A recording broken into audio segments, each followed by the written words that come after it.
Olá pessoal, tudo bom? Aqui é a Daniele. Hoje eu vim fazer o estudo nos evangelhos. Estou aqui com o meu evangelho. Ele é da Purpose Paper, essa obra aqui. É muito interessante, ela usa o texto Almeida século XXI. E eu estou fazendo o estudo do capítulo 5, também aqui, capítulo 5 do Evangelho de Mateus. Eu já fiz todo o capítulo 5, mas como ele é muito grande, talvez nesse vídeo a gente não trabalhe em todo o capítulo 5. Ele vai até aqui, ele é bem grande, para a gente explorar o máximo do que a gente conseguir, sabe? E tentar absorver o máximo de conhecimento que esse capítulo 5 nos traz do Evangelho de Mateus.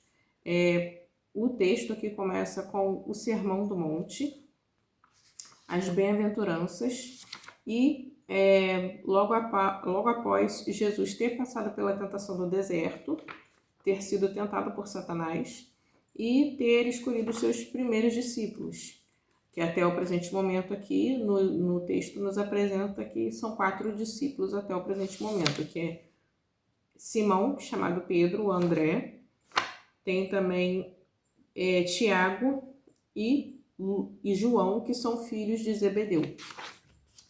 E na sequência a gente vê aqui, quando viu as multidões, Jesus subiu ao monte, havendo-se assentado,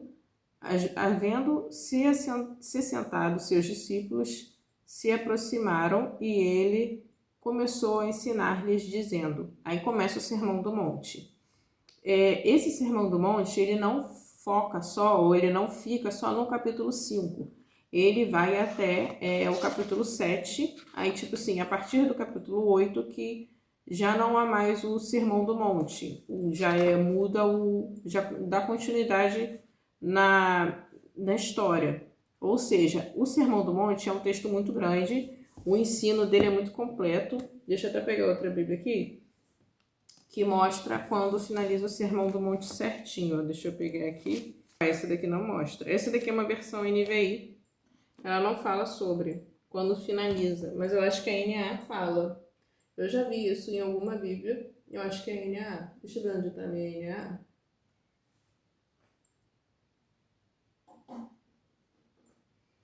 NAA. Aqui. Eu tenho uma NAA de estudo que vai servir para essa questão.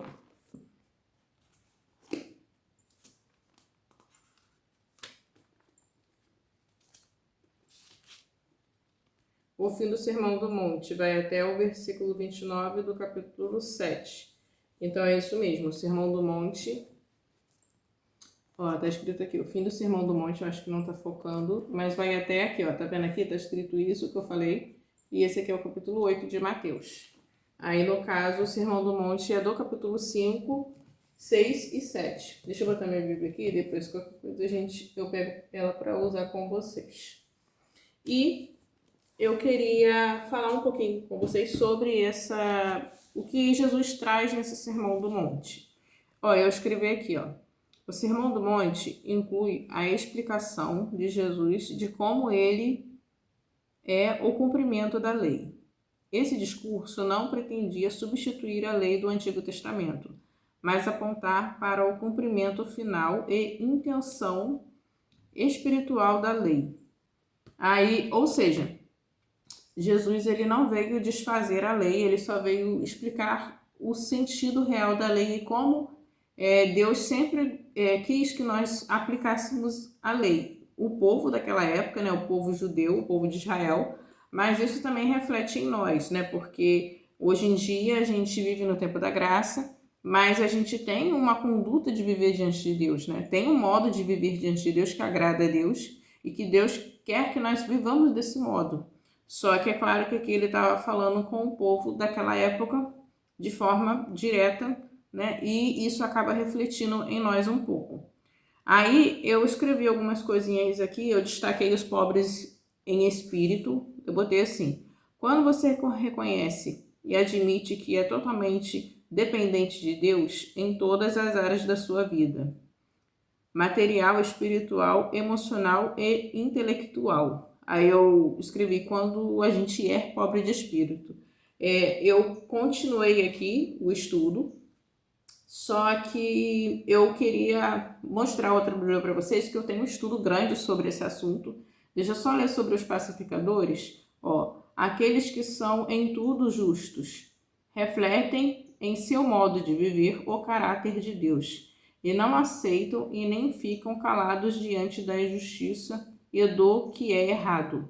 Ou seja, não é só você ser uma pessoa que vai para as ruas gritar, é você realmente se colocar contra aquilo que está errado, se posicionar, sabe? Tem muitas pessoas que são coniventes com atitudes erradas, no sentido de que você está vendo que a sociedade como um todo, ou o ambiente que você vive, está caminhando para um direcionamento errado, coisas que vão contra a palavra de Deus, e você não se posicionar contra aquilo, você não está sendo um pacificador. Ser pacificador não é tipo ser pacífico, é você se posicionar contra aquilo que é errado, você está do lado que é certo. Ó, reflete em seu modo de viver o caráter de Deus, e não aceita e nem fica calado diante da injustiça e do que é errado. Aqueles que são em tudo justos. É claro que é difícil para nós sermos justos o tempo todo, ou sermos sem pecado, mas, por exemplo, o Jó, ele era um homem temente a Deus, que se desviava do mal, e ele tinha a sua integridade em Deus. Ele era um homem íntegro, justo, que temia a Deus e que se desviava do mal. Isso você vai encontrar lá no livro de Jó citado, nos 2 primeiros capítulos. O próprio Deus se refere a Jó desse modo, mas ele não era um homem que nunca pecava, mas ele tinha a sua moral alinhada ao querer e à vontade de Deus, sabe? E isso tornava ele um homem justo e íntegro diante de Deus e diante da sociedade também. Mas hoje em dia, ser justo ou ser íntegro diante de Deus começa a destoar do que a sociedade diz do que é ser justo, do que é ser uma pessoa de fato boa, sabe? Mas o que a gente tem que fazer? A gente tem que se alinhar ao que Deus diz, o que a palavra de Deus diz, que é o nosso compromisso maior, ou pelo menos deveria ser, né? E eu tô com uma Bíblia aqui, ó, que eu fiz o estudo. Essa daqui é da Purpose Paper também. Ela é em parceria com a Thomas Nelson Brasil. Já esse exemplar aqui que eu mostrei para vocês, eu acho que ele não tem essa parceria. Eu acho que ele é só da Purpose Paper mesmo. Deixa eu ver aqui. Aqui é só da Purpose Paper mesmo. Não tem nenhuma parceria. Aí esse daqui não. Esse daqui é uma parceria com a Thomas Nelson Brasil. Deixa eu achar aqui para mostrar para vocês, só para vocês verem. Vocês já viram, né? Eu já mostrei essa Bíblia várias vezes, mas só para ficar nítido. Ó, aqui é a Purpose e aqui é a Thomas Nelson, o símbolo, né? E vamos lá no livro de Mateus. É Evangelho, né? Mas eu acabo falando do livro. Até as cartas eu falo assim, a carta de Paulo a Timóteo. Não, o livro de Paulo a Timóteo. Eu sei que é carta, mas eu acabo falando do livro. Agora eu falei ao contrário, tentando explicar como eu faço. Ó, aqui, eu fiz um estudo sobre as bem-aventuranças, eu até colei aqui. Ó, bem interessante. Esse estudo eu tirei de uma outra Bíblia de estudo, que eu tenho ela aqui, ó. Deixa eu pegar ela para mostrar para vocês. É uma Bíblia que ela trabalha com o público infantil. É uma Bíblia Bíblia de recursos para o Ministério com Crianças. Essa Bíblia aqui eu acho que é da Ragnos. É isso mesmo, Ragnos, em parceria com a APSC. Eu não sei o que é isso, mas está escrito aqui, ó. Eu creio que seja uma parceria. E esse estudo completo tá dessa Bíblia. Só que eu estudei, né? E inspirado nos estudos, eu trouxe para cá as informações de como eu entendi tudo aquilo que eles estavam tratando. E aqui eu trouxe o estudo sobre todas as bem-aventuranças, sobre o texto que tem, bem-aventurados, por exemplo. Bem-aventurados os humildes de espírito, porque deles é o reino dos céus. Aí está escrito aqui, bem-aventurados os que choram, porque serão consolados. Só que o que seriam essas bem-aventuranças? Ó, o que são bem-aventuranças? Elas são, de um lado, bem atitudes que deveríamos ter. Uma atitude é uma maneira como mostramos nosso modo de pensar ou sentir sobre algo. Uma bem atitude é o pronunciamento de alguma bênção ou felicidade que virá sobre nós quando permitirmos que Deus molde nossos pensamentos e sentimentos. Olha só que interessante, né? Então, quando Jesus trouxe esses bem-aventurados, ele estava falando sobre um modo de viver que Deus quer que nós sigamos esse modo de viver, que nós nos posicionemos no mundo desse modo, sabe? Por isso que fala sobre bem-atitudes. Bem-aventurados não se trata só sobre receber bênçãos, se trata de como você vive, de como você se posiciona diante de Deus, diante dos homens, como você escolhe viver, sabe? As atitudes que você tem. E por meio disso, você é uma pessoa bem-aventurada. Por quê? Porque vai receber tipo uma premiação por você ser bom? Não, porque essa atitude vai te trazer essa bem-aventurança. Viver essa atitude de forma correta diante de Deus, isso já vai ser uma bem-aventurança, sabe? Tipo, por exemplo, eu não sei se encaixa muito bem, mas, vamos dizer, sobre os que choram. Vou falar sobre eles. Bem-aventurados os que choram, porque serão consolados. O que seria ser esses que choram? É quando você reconhece que você é tão pecador, quando a verdade do evangelho te constrange ao ponto de você sentir vergonha de todos os pecados que você cometeu até agora. E por meio disso você chora. Bem-aventurados os que choram, bem-aventurados aqueles que reconhecem que são pecadores e que não mereciam o amor de Deus, a misericórdia de Deus, não mereciam que Jesus se colocasse em seu lugar para morrer na cruz por você. E você é bem-aventurado. É esse tipo de choro, o choro que vem em nós por meio do arrependimento dos nossos pecados. Essa metanoia que acontece em nós quando nós somos transformados em Deus, quando gera esse arrependimento, essa mudança de mente, sabe? Esse choro que quando fala bem-aventurados os que choram, não é as pessoas que sofrem ao longo da vida. É claro que Deus cuida dessas pessoas, mas é esse tipo de choro quando fala aqui dos bem-aventurados os que choram, porque eles... Calma aí. Bem-aventurados choram porque eles serão consolados. E quem nos consola? O Espírito Santo de Deus, sabe? O Espírito Santo vem ao nosso encontro para nos trazer esse consolo, para nos dizer que nós somos amados de Deus e que Deus não nos vê mais como aquelas pessoas que eram pecadoras e que não mereciam o amor de Deus. Ele nos vê como filhos e filhas de Deus, e Ele nos aceita, Ele nos adota como filhos de fato, sabe?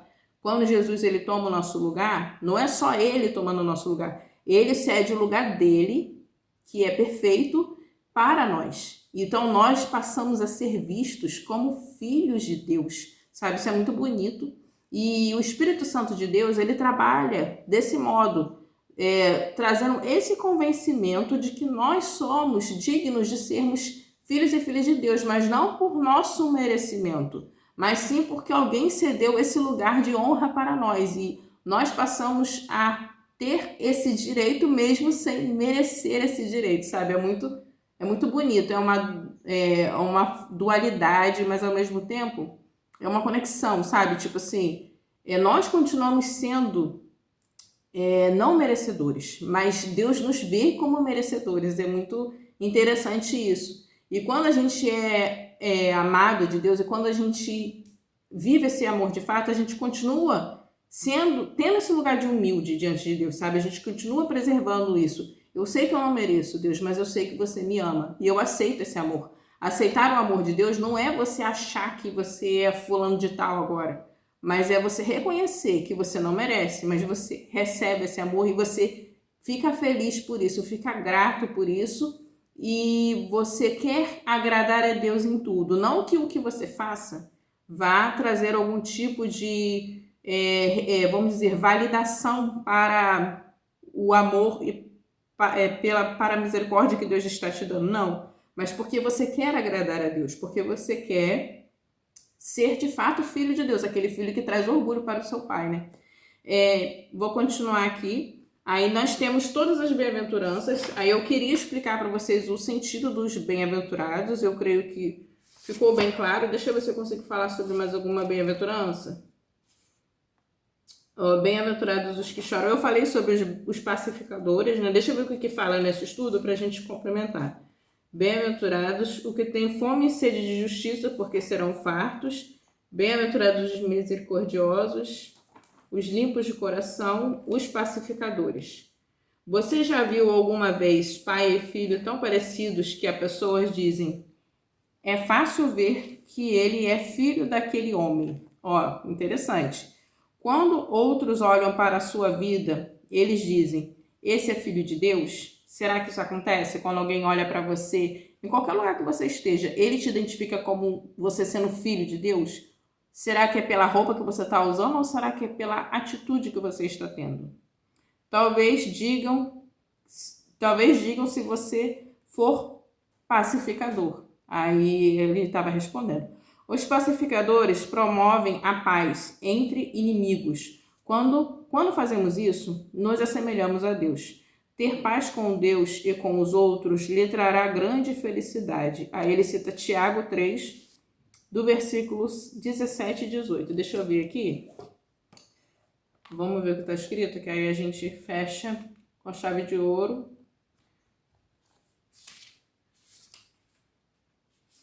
Tiago 3, 17 e 18. Mas a sabedoria que vem do alto é antes de tudo pura, depois pacífica, amável, compreensiva, cheia de misericórdia e de bons frutos, imparcial e sincera. O fruto da justiça semeia-se em paz para os pacificadores. Aí está escrito aqui, bonito, né, que está escrito aqui. Mas ser pacificador é também se colocar em favor da verdade e se posicionar contra aquilo que é errado. Mas, tipo assim, a sua luta não é contra uma pessoa. A sua luta é contra aquela coisa errada que aquela pessoa está defendendo, sabe? Por exemplo, uma ideia que ela está trazendo ou uma ideologia que ela defende, uma verdade que ela está querendo defender. Você está lutando contra isso, não contra a pessoa em si, porque aquela pessoa pode ser alcançada pela misericórdia de Deus e pode vir a ser transformada por Deus, pode vir a estar do nosso lado, mas só Deus sabe se aquela pessoa ali, ela já se colocou contra Deus em seu coração e já rejeitou a Deus em seu coração. Nós não podemos ser juiz sobre a salvação ou não salvação daquela pessoa, porém, nós lutamos contra a ideia que aquela pessoa está trazendo. Nós nos posicionamos contra e nós nos posicionamos a favor da verdade, da palavra de Deus e a verdade do Evangelho, sabe? Isso é ser filho de Deus, porque como filhos nós ficamos ao lado do nosso Pai. E como nós ficamos ao lado do nosso Pai? Dizendo que estamos ao lado do nosso Pai e nos colocamos, sabe, de pé diante de tudo isso. Não ficamos escondidos no canto para que passemos desapercebidos, sabe? É muito sério isso e é muito importante que nós façamos isso. E deixa eu dar mais uma olhada aqui. Deixa eu ver aqui, bem-aventurados os que têm fome e sede de justiça, porque tem gente que tem dúvida sobre isso e eu mesma tinha dúvida sobre isso antes de estudar a fundo. Ó.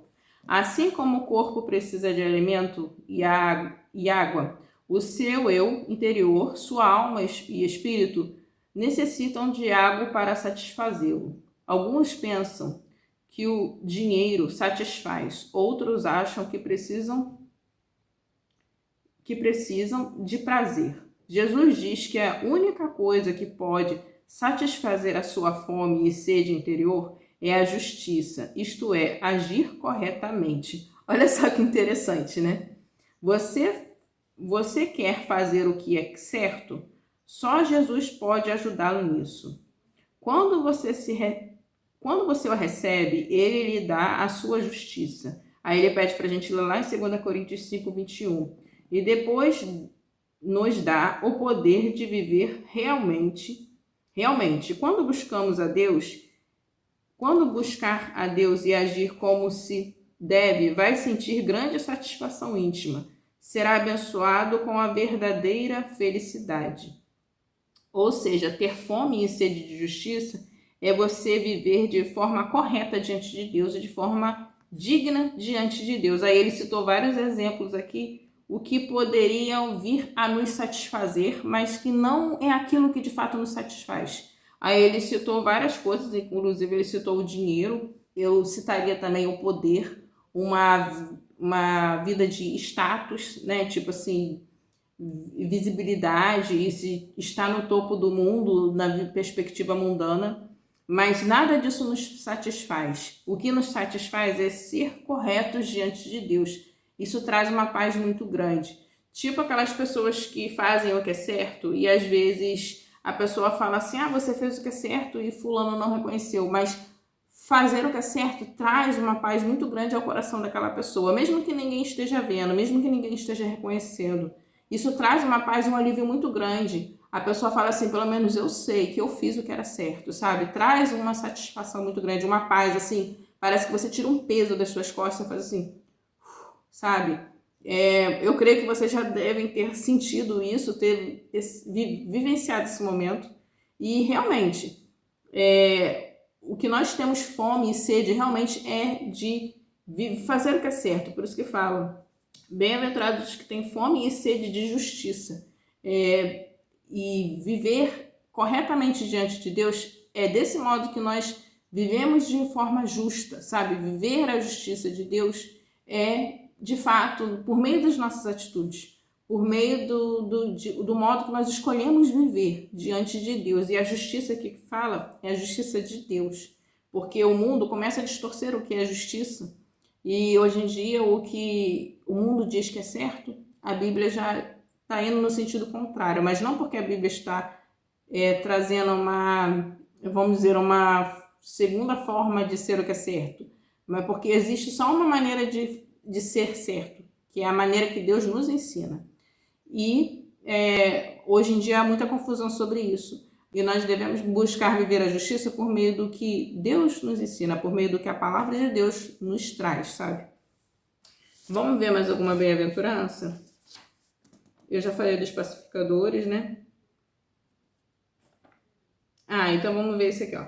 Bem-aventurados os perseguidos por causa da justiça, porque deles é o reino dos céus.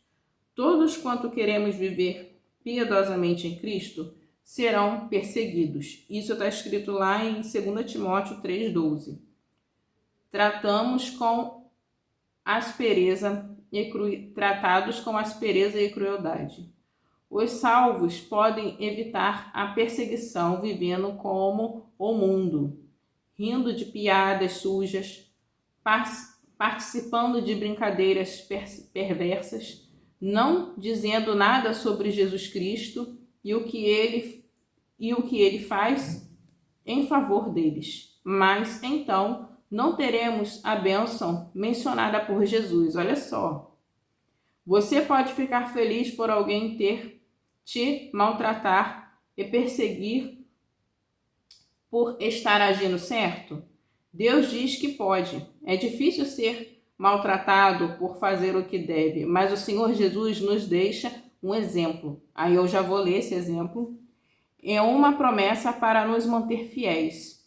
Quando enfrentamos momentos difíceis por fazer o que é certo, lembre-se, as dificuldades duram algum tempo, mas o céu vai durar para sempre. Olha só o que ele disse, muito interessante. Ele falou que nós, como cristãos, podemos escolher não sofrer esse tipo de perseguição. De que modo a gente não sofre esse tipo de perseguição? Se a gente viver em conformidade com o mundo. Ele fala que ri das piadinhas maldosas e sujas, participando de brincadeiras perversas, não dizendo nada sobre Jesus Cristo e sobre como Deus ele morreu por todos nós e que nós devemos ser gratos pelo sacrifício de Jesus Cristo e pelo amor de Deus e que nós não merecemos esse amor, sabe? Trazer a verdade do evangelho a essas pessoas. Só que se a gente quiser viver de uma forma a nunca ser perseguido, a gente vai viver de acordo com o que agrada o mundo. E isso não é ser cristão, porque ele fala aqui, ó. Mas então, não teremos a bênção mencionada por Jesus. E qual é a bênção? Bem-aventurados os perseguidos pela justiça, porque deles é o reino dos céus. Ou seja, para você alcançar o reino dos céus, você precisa de fato ser um cristão em todas as áreas da sua vida. E você vai sofrer perseguição? Vai. Se você for uma pessoa que defende o evangelho, que você se posiciona a favor da verdade da palavra de Deus e você nunca sofre perseguição, você é um privilegiado, sabe? Você está num ambiente muito tranquilo, de muita paz, e você está num lugar que é tranquilo de se viver, sabe? Que bom que você esteja tendo essa experiência. Porém, em algum momento você vai sofrer algum tipo de perseguição só porque você está a favor do evangelho, só porque você está lutando pela verdade da palavra de Deus. E essa perseguição tem que ser motivo de felicidade. É sofrido? Sim. É doloroso? É. Mas faz parte de ser um servo de Deus. Aí ele cita 2 textos aqui que eu vou ler com vocês, que é 1 Pedro 2:21. Eu vou ler aqui, deixa eu ver aqui rapidinho. 1 Pedro 2:21.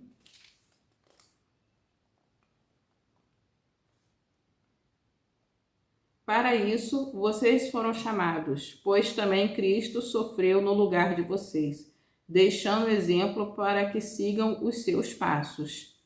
Olha só. Bonito, né? Aí está escrito aqui em 1 Pedro. Esse texto aqui fala muito com esse assunto que está sendo trazido, né? E ele também fala em Romanos 8:18, para a gente ler. Eu vou ler aqui com vocês. Romanos 8:18. Aqui, vou ler aqui o versículo 18. Considero que os nossos sofrimentos atuais não podem ser comparados com a glória que em nós será revelada. Muito bonito, né? Esse texto. E é verdade, né? Nenhum sofrimento compara com a glória, né? Que será revelada, né? Naquele grande dia, né? E viver para Deus é viver um pouco disso, né? Quando você tem a certeza de que Deus está com você, nenhum tipo de sofrimento te abala, né? É por isso que eu, assim, não tem a ver exatamente com esse assunto, mas, por exemplo, na minha visão sobre a escatologia, sobre as coisas que acontecerão no fim, eu entendo que os cristãos passarão por esse período da grande tribulação. Mas por que isso faz parte do meu entendimento? Que eu acho que sofrer tribulações, no sentido de sofrer perseguição, faz parte de um viver cristão, faz parte de ser cristão, sabe? E mesmo que a grande tribulação não seja o que nós vamos viver de fato, nós vemos muitos cristãos sendo perseguidos, foram na época que a Bíblia foi escrita, ao longo da história, depois deles, né? Mas a gente vê em muitos cenários globais, vamos dizer assim, que essa perseguição aconteceu e está acontecendo. E muita tribulação é vivida, sabe? É sofrida. Às vezes a gente está num ambiente que não tem uma perseguição direta, ou não é tão difícil assim, vamos dizer assim. Mas pode ser que venha acontecer conosco também, ou pode ser que em algum momento fique num cenário assim que pareça que a gente esteja vivendo a grande tribulação. Por isso que eu acho que faz parte de um viver cristão ter esse entendimento de que nós passaremos pela grande tribulação ou por tribulações, mas ser fiel a Deus nesses períodos e ficar firme com Cristo Jesus faz parte de um viver cristão, sabe? Isso é esperado de nós. Por isso que eu tenho esse entendimento. Mas é claro que não precisa vir a grande tribulação do final para dizer que foi uma tribulação muito difícil. Por exemplo, Paulo e tantos outros apóstolos do Senhor sofreram muitas coisas difíceis e eles foram fiéis ao Senhor, né? Eles foram firmes ao evangelho, a palavra da verdade, né? Eu queria achar um texto, deixa eu ver se eu acho aqui. Eu achei aqui, se a gente ler o texto lá em Romanos 8 mesmo, se a gente for um pouquinho mais para frente, a gente vai encontrar a partir do versículo 35 assim, Quem nos separará do amor de Cristo? Será tribulação, ou angústia, ou perseguição, ou fome, ou nudez, ou perigo, ou espada? Como está escrito: por amor de ti, enfrentamos a morte todos os dias. Somos considerados como ovelhas destinadas ao matadouro. Mas em todas as coisas somos mais do que vencedores por meio daquele que nos amou. Pois estou convencido de que nem a morte, nem a vida, nem anjos, nem demônios, nem o presente, nem o futuro, nem quaisquer poderes, nem altura, nem profundidade, nem qualquer outra coisa na criação será capaz de nos separar do amor de Deus que está em Cristo Jesus, nosso Senhor. Aí eu li aqui o texto. Essa versão que eu li é uma versão da NVI, da Bíblica. É muito bonito, né, esse texto, e ele reforça, sabe, a gente ter isso em mente. Viver para Deus, você tem que estar disposto a passar por todo esse tipo de sofrimento e saber que isso faz parte de um viver cristão, e não é nada disso aqui, que é muita coisa, vai nos separar do amor de Deus e vai nos separar do nosso amor por Deus, sabe? Não é isso que vai abalar a nossa fé, o nosso amor, a nossa confiança em Deus, ou pelo menos não deveria ser. E quando a gente está disposto a ser perseguido por causa da justiça de Deus e sofrer todo esse tipo de sofrimento, de perseguição, e Deus nos vê isso, nos ver como bem-aventurados diante de Deus, sabe? E lembrando que as bem-aventuranças são atitudes que deveríamos ter. Uma atitude é uma maneira como mostramos nosso modo de pensar e de sentir sobre algo. Uma bem-atitude é o pronunciamento de alguma bênção ou fidelidade que virá sobre nós quando permitimos que Deus molde nossos pensamentos e sentimentos e molde também nosso caráter, né? Aí tá escrito aqui, ó. Eu li aqui o texto que eu escrevi aqui. Então, gente, é isso. Esse vídeo já ficou bem grande. Eu sei que eu não desenvolvi muitos textos no sentido de dar essa continuidade. Eu fiquei nas bem-aventuranças e não trabalhei em cima de todos os bem-aventurados, todos os tópicos, mas eu acho que o que eu queria trazer para vocês deu para ser entendido e conversa muito com as outras bem-aventuranças.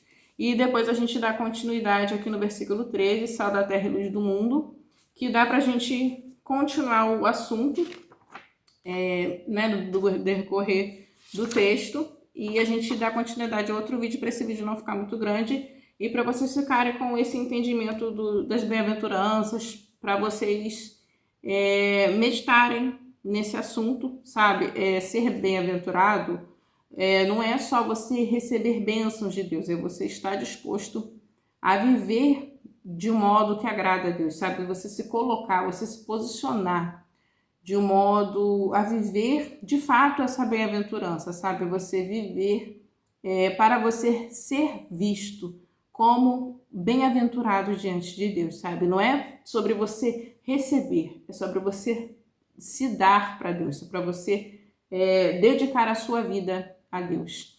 Então é isso, gente. Fiquem com Deus. Até o próximo vídeo. Escreva nos comentários a opinião de vocês, se vocês querem acrescentar alguma coisa. E eu estou preparando um vídeo sobre Jó, sobre o livro de Jó. Na verdade, ele já está pronto, eu só tenho que colocar ele no canal, porque uma inscrita pediu para eu fazer um vídeo sobre o livro de Jó. Na verdade, ela pediu para eu falar sobre, aí eu resolvi falar sobre isso através de um vídeo. E muito em breve ele sairá no canal.